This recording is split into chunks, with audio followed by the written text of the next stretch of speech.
Hello friends, welcome back to my channel. എൻ്റെ ഇന്നത്തെ വീഡിയോയിലേക്ക് എല്ലാവർക്കും സ്വാഗതം. ഇന്നത്തെ വീഡിയോ മറ്റൊന്നുമല്ല, നമുക്കൊരു ആചാരത്തെ പറ്റിയുള്ള ഒരു ചെറിയൊരു വീഡിയോ കാണാം. അതിനുശേഷം നമുക്ക് തിരിച്ചു വരാം.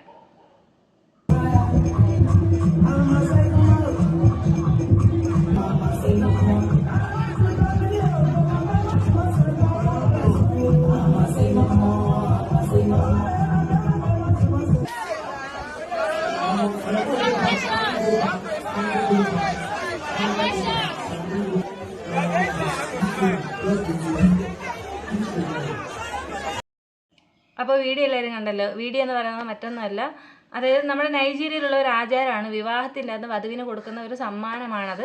വധുവിനെ ഒരു ചെയറിൽ ഇരുത്തിയിട്ട് വധുവിൻ്റെ മടിയിലോട്ട് പണം വെച്ച് കൊടുക്കുകയാണ്. അപ്പോൾ അത് എപ്പോഴാണ് ഹാപ്പിയാണ്, എനിക്ക് ഇത്രയും പണം മതി എന്ന് പറയുന്ന ആ ഒരു സിറ്റുവേഷൻ ആകുമ്പോൾ വധു ചിരിക്കണം. ആ ഒരു ചിരി വധുവിൻ്റെ മുഖത്ത് വരുമ്പോഴായിരിക്കും അവർ ആ ക്യാഷ് കൊടുക്കണം നിർത്തുന്നത്. അപ്പോൾ ഈ ഒരു ആചാരം ഇവിടെയൊന്നും ഇല്ലാത്തത് നന്നായി. പക്ഷേ ഇനി വരുവാണെങ്കിൽ അത് വധുവിനെ മാറ്റിയിട്ട് വരന് വീട്ടുകാർ തരുന്ന ഒരു ആചാരമായിട്ട് കൊണ്ടുവന്നാലും കൊള്ളാം. എന്തായാലും ഞാൻ ഈ ഒരു വീഡിയോ കണ്ടപ്പോൾ എനിക്ക് ഇഷ്ടപ്പെട്ടു, അതുകൊണ്ടാണ് നിങ്ങളുമായിട്ട് ഷെയർ ചെയ്തത്. നെക്സ്റ്റ് ഒരു വീഡിയോയിൽ വീണ്ടും വരാം. Bye bye.